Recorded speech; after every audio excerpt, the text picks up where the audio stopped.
Let's come back to sacred language.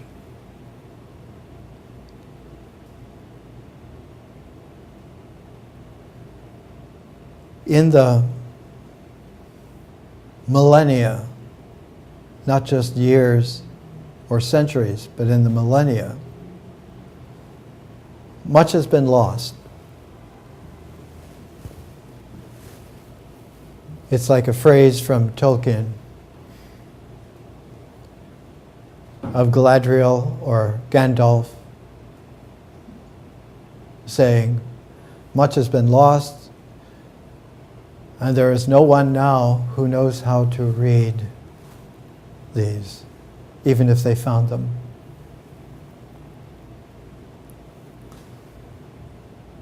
But there are tunneling ways, quantum tunneling ways, that electrons can go where no electron has gone before.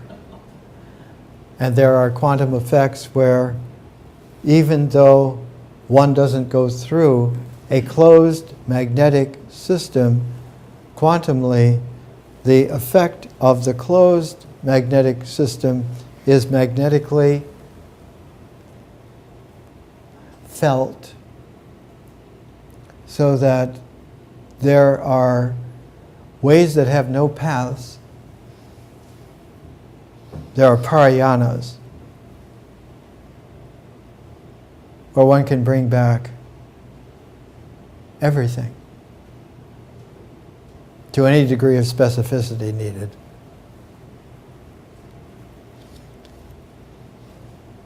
This is a couple of paragraphs from my introduction to my translation of the Gathas of Zarathustra, which were written when he was 75 years old. I'm now 73, going to be 74 in a few months. This is one of the paragraphs about the pyramid texts. The pyramid texts offer the dead a way to join Re in his journey through the netherworld into the coming forth by day. But Zarathustra offered the living a way to come forth by living transformation, by consciousness honed in appreciation of transcendental poetry. Persian mystical poetry is world-renowned for its refined forms and exquisite insight into love. This is the heritage of Zarathustra.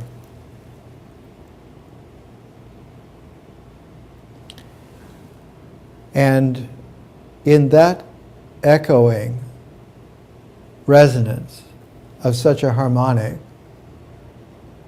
occurred exquisite qualities of language that are used and now largely forgotten, because it is not a part of the current or any kind of recent memory or heritage. And one can find in the high poetic of Rumi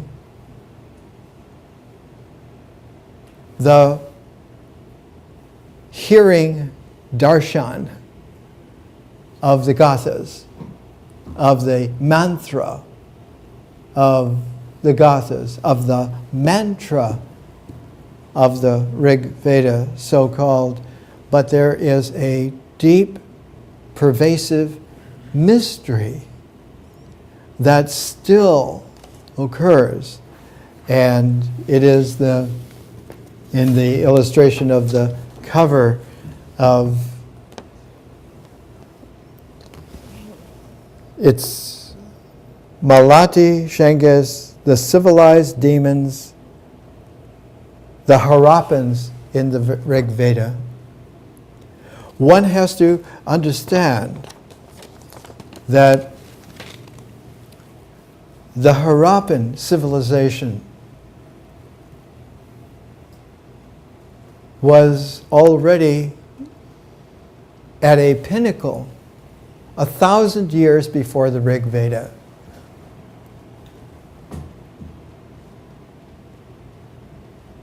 The origins of the Harappan civilization, which is really the Indus River Valley civilization, go back in a huge thrust of emergent into an urban civilization by about 3000 BC, 1500 years before, so that the Indus Valley civilization, indigenous to India, is contemporaneous with the beginnings of dynastic Egypt and the beginnings of the way in which China, before there were dynasties by almost 1,000 years, was already I Ching beginning savvy.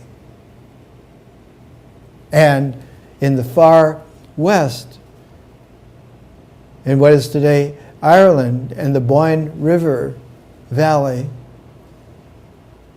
the great achievement of a special calendric rising from the netherworld every year, especially Newgrange, which eventually had two companion Noth and Doth, that Newgrange was finished by 3200 BC.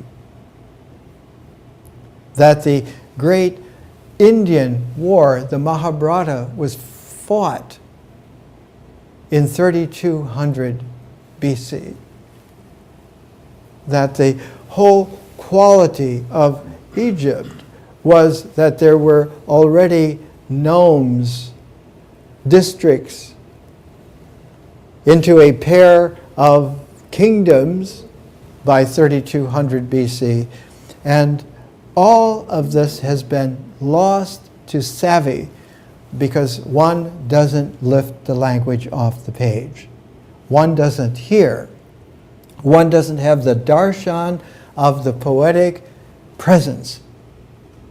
Because only then, and in that extended then, that is absorbed into not just the zero field fertility, but is complemented by the infinite field of differential consciousness. Consciousness is not an epiphenomenon of anything. It's not a super existence of anyone. It's as eternal as before any Big Bang. So when one looks at the charioteer of the Rig Veda in his chariot glory, with his two eyes and his mustache in all of his power, it is the mother goddess Durga, is one of her ancient names. She has a third eye. She has a third eye that does not have the little dot in the pupils of the two eyes of phenomena, of the eyes of existence, of the eyes of the world. She sees with a third eye, which is like the sun in a way, but is really the pupil of the way in which that star occurs in that vacuum infinite field which is feminine, the field of wisdom. She is the mother birthing the universe, and the universe in its phenomenality has a masculine thrust. Existence gets a preferential quality through the dynamic, through the adventures of the masculine that are only fruitful if accepted by feminine wisdom. She sees with the three eyes, not just a middle eye, but the three together make a thrice greatest visionary penetration and depth. Her smile is punctuated by the two dots that are in her pupils are here on the corners of the lips. She can speak when she opens her lips, so that one now lifts the poetic off the page.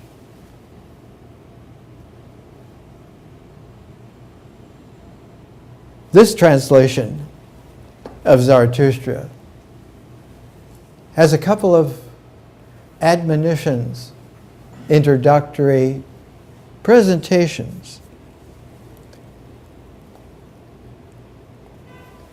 One of the little sections is called Sacred Language. A closing seal to cinch a sacred form of language had to be carefully done. The wrong closing would close off the form, trapping the energy resonances into dull icons rather than preserving vital ideas. For language forms are ideas when cinched in bows that can be untied by insight, which have achieved presence in the centered pattern.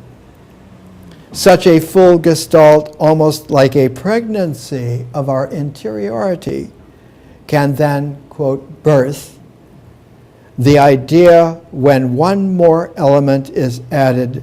That triggering element is love. Our métis in the Gathas. And the Gathas are linked. Hots, which then are the moments of darshan, of language, which can be lifted off the page so that one can be presenced. And these linked hymns have a grand tradition in poetry. A linked hymn cycle was the original liturgy, like Enheduanna's 42 temple hymns for her father, Sargon of Akkad. This made religion harmonic, a scalar poesis. When Sargon's civilization of Akkad came into dynamic play, it so eclipsed the Sumerian origins as to not only transform it once, but twice. And the first transform, a fermenting transform, was that his trade routes were able to go from the Persian Gulf to the Eastern Mediterranean. And that crescent of caravan routes following the Euphrates River all the way to where it was very close to the coast, that crescent was called, in the late 19th century, by a very, very wise Hebrew scholar named Cyrus Gordon, Cyrus Herzl Gordon, C.H. Gordon. He called it the Fertile Crescent. And that Fertile Crescent is the crescent moon of Isis. And when that crescent moon stretched from what at that time was the coastal city, which we would know today is Basra, to the point that was touched where the caravan route went off the Euphrates, going on up into Anatolia, into what is today even Turkey.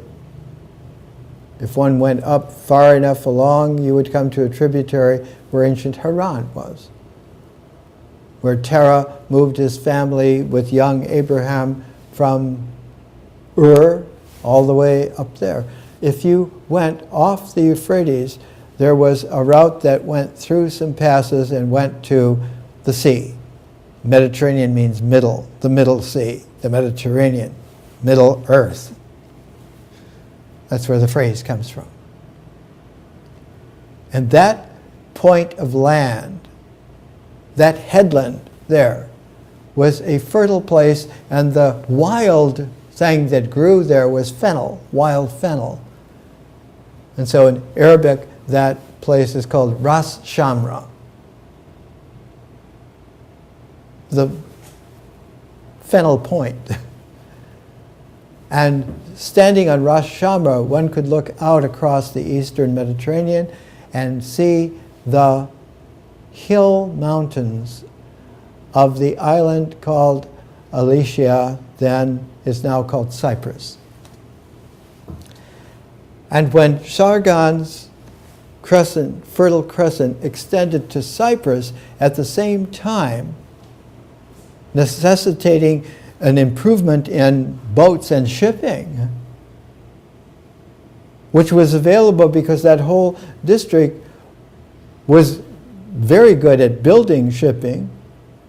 South of Ras Shamra was the ancient city of Sidon, where they did shipbuilding because they had plenty of cedar trees from the mountains of Lebanon. And south of that was Tyre, an ancient city full of courageous men and women who were not dependent upon just being on the land. They didn't put their city on the land. They put it on a little island off the coast of the land so that they were in the midst of the sea. And they raised thousands of years of mariners. So Tyre and Sidon, and the place at Ras Shamra was called Ugarit. And in between them, between Ugarit and Sidon, was a city called Byblos. And that's where the alphabetical language was created to transform the cuneiform of Ene-Duana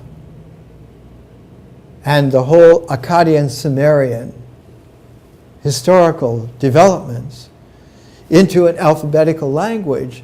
The first indications of it were that it was able to have vibrant children as it refined its alphabet, and the powerful pair of the children language, the linguistic children of the fermented transform of Sargon's and Ene-Duana's cuneiform became the roots of what became Greek and the roots of what became Hebrew at the same time. They're tuned. They're tuned before the get-go. They're both tuned because the tuner of the language was Ene-Duana, who was able to bring equality into play, because not only had Sargon of Akkad reached out to Cyprus, to Alasia, had also reached in the opposite way all the way to India. Down the Persian Gulf, along the Gedrosian coast, the Baluchi coast, into where the Indus emptied into the Arabian Sea, it's so called now, into the Indian Ocean. All this was done by 2300 BC. All of it was accomplished, begun by 2350 BC. And so 2350 BC marks a new kind of reference wave in world civilization.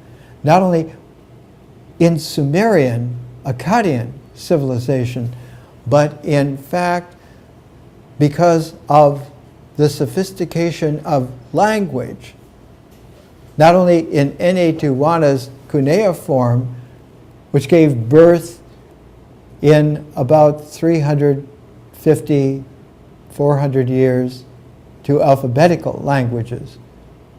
But the Indus civilization was at its apex at that time and contributed mightily to the fact that the cuneiform going into an alphabetical language had a contact for the first time with the Egyptian hieroglyphs, which showed that there were hieroglyphs that were native to India, to the Indus Valley civilization, and that the Egyptian hieroglyphs had come from Africa,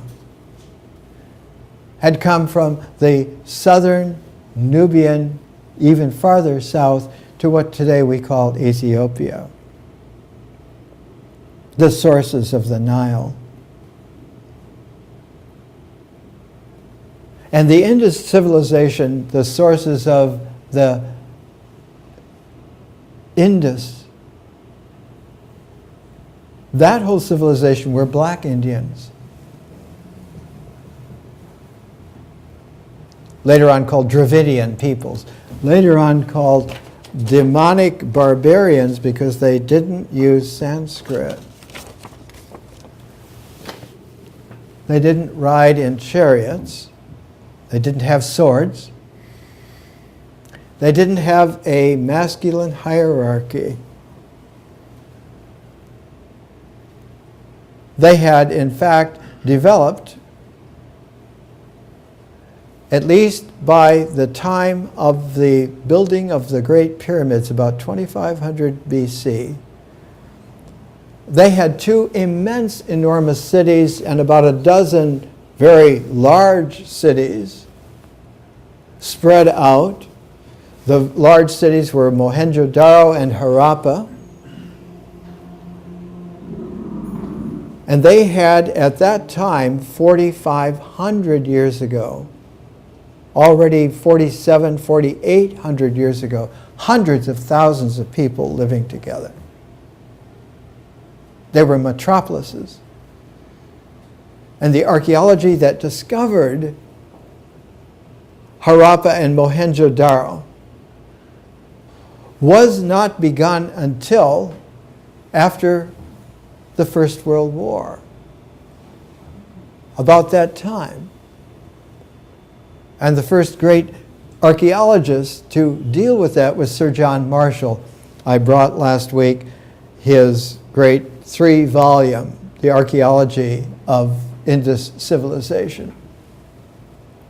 These black Indians and those black Egyptians met in an interface that we know today as Ethiopia. And if one comes to very rare books that address it, India and Egypt together, they developed together because they had hieroglyphics that are before there is an alphabet, but also carried into an alphabetic, before there were alphabetic languages, and so that the inscriptions of the Indus civilization have very early glyphs, hieroglyphs, sacred glyphs, and they have also the presentation.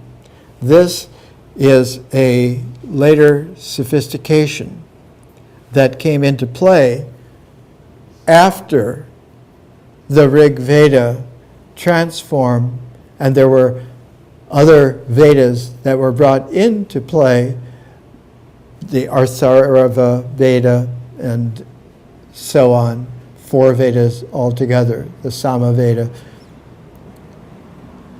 This figure became Shiva in that rendition. But in this rendition, there are 4 major animals. There is an elephant, there is a rhinoceros, there is a bull, and there is a tiger. and where the core of the vibratory crown with the horns, the chevron on the chest, coming down to a yogic position there in the genital position on this beautiful quality of seat, not a royal seat, not a Brahmin seat, but a wisdom darshan seat, are two gazelles facing away from each other so that their horns come together in this kind of presentation. It is the unsealing of the Indus script that took place patiently in the middle decades of the 20th century and on into the 21st century. All these are illustrations for this week's presentation notes, and there are many other presentations. We have to understand that the archaeology of Mohenjo-Daro, for instance, showed that there was no power place at the center of the city. Was what was mistaken as some kind of a palace was actually a place where there were those who understood the massive architecture and city planning that were needed for cities of several hundreds of thousand, 5,000 years ago. Because they had the use of making fired clay, not only to make tablets, but to make pipes for water, sewage, etc., to be able to irrigate by taking all the rivers and tributaries, the upper Indus and other rivers come down from the Himalayas and the Hindu Kush. Lush, very lush. It wasn't until later historical times that there were tectonic shifts that happened, earthquakes on a massive scale, that changed the course of the Indus River. So what had been one of the great agricultural centers in ancient India for millennia was the origin of the civilization before there were any so-called Aryans, before there were any nobles in their chariots. And they're still there. But they're there in a dispersed way, because what became then a desiccated area, a desert in India for a whole couple of thousand years, it's called Rajasthan. The edge of it is called Sindh.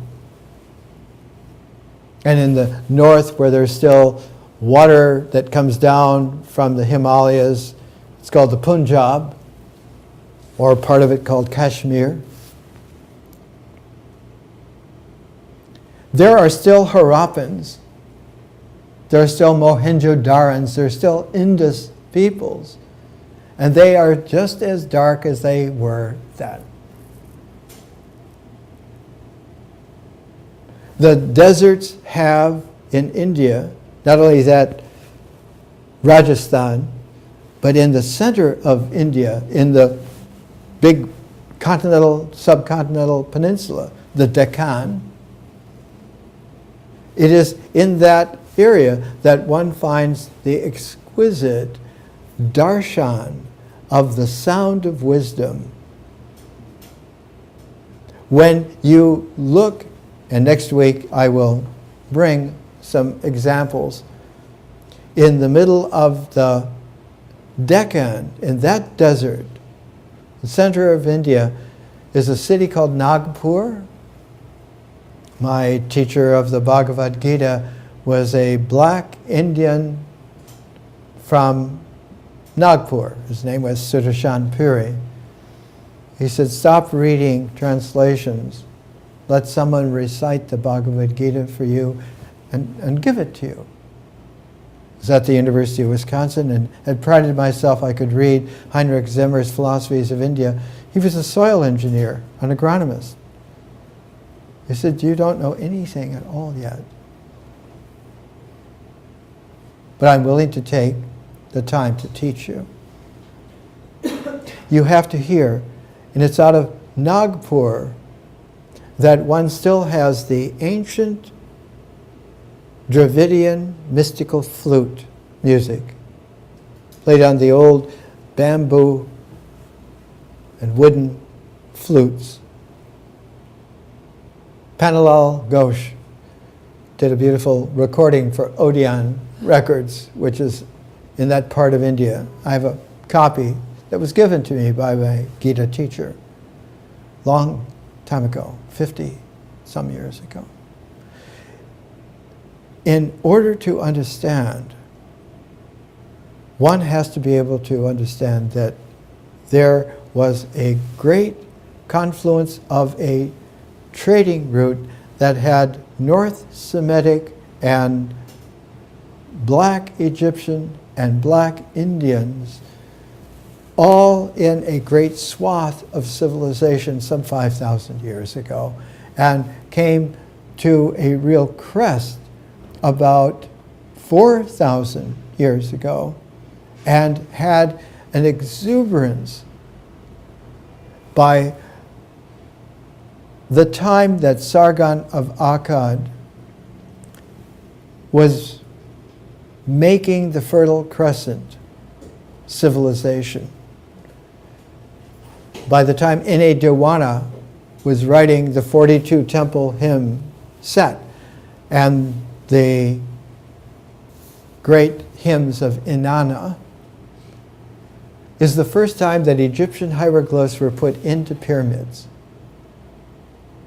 King Wenas, sometime called Unas, and it is the pyramids that began by a very, very great pharaoh.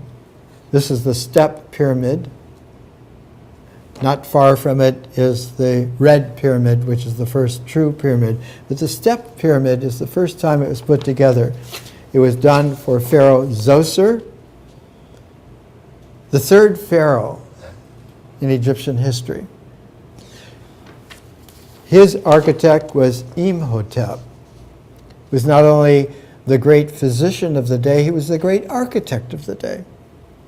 And it is Hotep that we can clearly see his African heritage and origins. And later on, the tomb,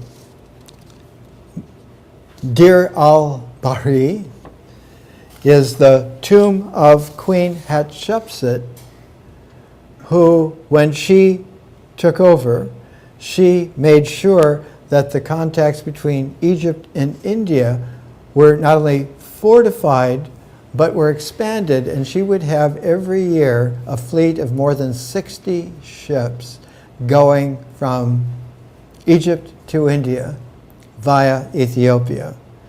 Her architect for Dir al-Bahri was a black architect from Egypt, and this is a sketch of his wall of his tomb. Senemin had this quality. Usually one sees him in iconic qualities. One of the things that has survived is a great block with hieroglyphs on all four sides, and Senemin is at the top, just his head and his torso coming out, and he is holding what is the head of a little princess, the daughter of Hatshepsut, who was also his daughter. And it is a male Madonna.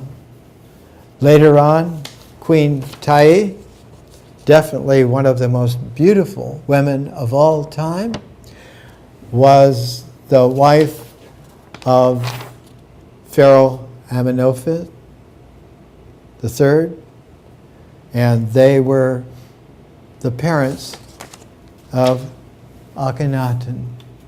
And going all the way back, it reads, The Tale of Sinewy and Other Egyptian Poems, 1940 to 1640 BC, 4,000 years ago. This is how the writer of these early tales in Egypt actually looked.